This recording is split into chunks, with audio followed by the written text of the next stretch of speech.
हाँ भाई, जय हिंद। तो कैसे चल रही पढ़ाई? तुम्हारी पढ़ाई को बूस्ट करने के लिए एक और न्यूमेरिकल हम लेंगे, और वो न्यूमेरिकल बहुत ज्यादा सरल है। बस थोड़ा सा तुम्हें दिमाग लगाना है।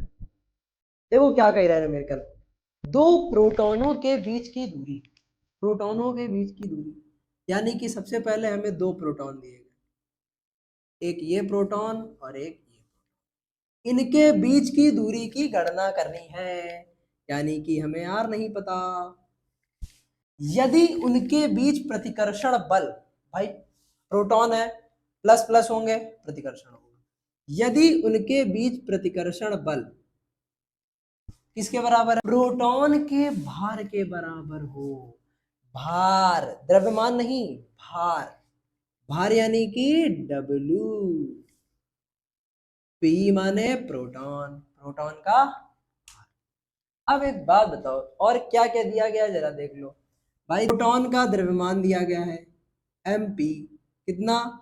1.67 इंटू 10⁻⁻27 kg। और g का मान दिया गया है 9.8। g का मान कितना दिया गया है? 9.8 न्यूटन पर किलोग्राम। वैसे जानते भी हो तुम, न्यूटन पर किलोग्राम की जगह हम मीटर बटे सेकंड स्क्वायर भी लिख सकते हैं। एक बात बताओ, इन दोनों पर आवेश कितना होगा? आवेश, इन दोनों के आवेश को किससे दर्शाते हैं? ई से। कितना होगा? 1.6 इंटू 10⁻⁻19 कूलम। अच्छा, भार का फॉर्मूला क्या होता है? W बराबर mg। भार का फॉर्मूला क्या होता है? W बराबर, क्या हमें बल निकालना है? प्रतिकर्षण बल नहीं ना, दूरी निकालनी है। तो इधर लगा दो कूलाम बल वाला बल, और इधर लगा दो W बराबर mg। लगाओ, बताओ F बराबर क्या होता है?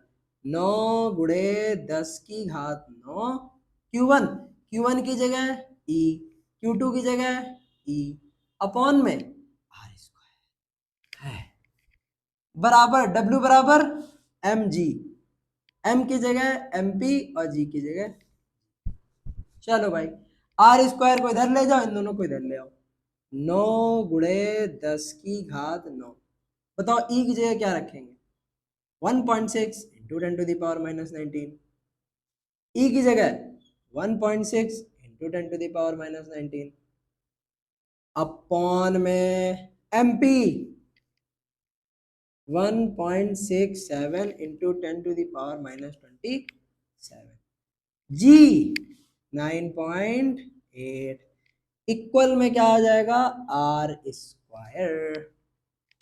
अब जो कटे उसको काट दो, बाकी सबको अपने पास रख लो। क्या करें क्या करें? देखो ऐसा तो दिख नहीं रहा ना कि रूट बन जाएगा या कुछ हो जाएगा, तो सबका गुणा भाग कराना पड़ेगा। चलो एक साथ कराते हैं।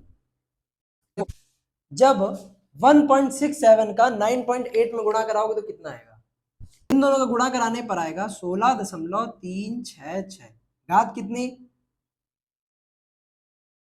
बराबर में क्या चल रहा? आर। अब ऊपर करो, क्या आएगा? 1.6 1.69 1.6 इंटू 1.6 कितना होता है? 1.6 का स्क्वायर, यानी कि 2.56। अब 2.56 का 9 में गुणा करो, 23.04। घाते एडजस्ट करो, घाते 19, 19 में 9 गया भाई, सारी जुड़नी है क्योंकि गुणे में है और 10 की घात है। तो -19 प्लस 9 -10, -10 -19 -19। ठीक, ये 10 की घात -27 ऊपर जाएगा, +27 हो जाएगा। तो 23.04 बटे 16.36 गुणे 10 की घात -29 गुणे 10 की घात +27 बराबर में आर स्क्वायर। ज्यादा बड़ा हो गया। 29 में 27 गया, कितना बचा? 2। इन दोनों का भाग कराओ, जरा बताओ कितना आएगा। इसको काटना अच्छे से, हमें पता है कितना आएगा। जब इसको काटोगे तो ज्यादा नहीं, बस 2 अंक तक निकाल लेना। तो इसको काटने पर आएगा 1.4। ठीक, कर लेना तुम। बाकी ध्यान से इत्मीनान से, टाइम है तुम्हारे पास। चलो कितना आ गया 1.4 इंटू 10⁻, 27 29 -2 बराबर में क्या चल रहा r। फिर भाई जब स्क्वायर हटता है तो क्या आता है रूट, तो r का मान क्या आ गया √1.4 इंटू 10⁻²। √1.4 का मान पता क्या होता है 1.18। ठीक, -2 का अंडर रूट होगा तो 10 की घात -2 का अंडर रूट होगा तो क्या आ जाएगा 10 की घात -1। इसको सही से अगर लिखेंगे तो क्या आ जाएगा -1 का मतलब दशमलव और खसक जाएगा, आर आ गया 0.118। बताओ दोनों के बीच की दूरी कितनी होगी 0.118। बात समझ में आई? इतना सरल सा सवाल था, बस कैलकुलेशन तुम्हें काटा पीटी ज्यादा करनी थी बस, दैट्स इट। बात समझ में आई? हाँ इधर ये पॉइंट वाला अंडर रूट ये सीख लेना जरा सा, कोई भी देख लेना वीडियो वगैरह, ये पॉइंट वाला अंडर रूट उसमें मिल जाएगा, या फिर मैथ वाला जो दूसरा चैनल है उसमें पढ़ा होगा, देख लेना जाके अंडर रूट, पॉइंट वाला अंडर रूट निकालने का तरीका। बात समझ में आई? अब मिलेंगे अगले न्यूमेरिकल में।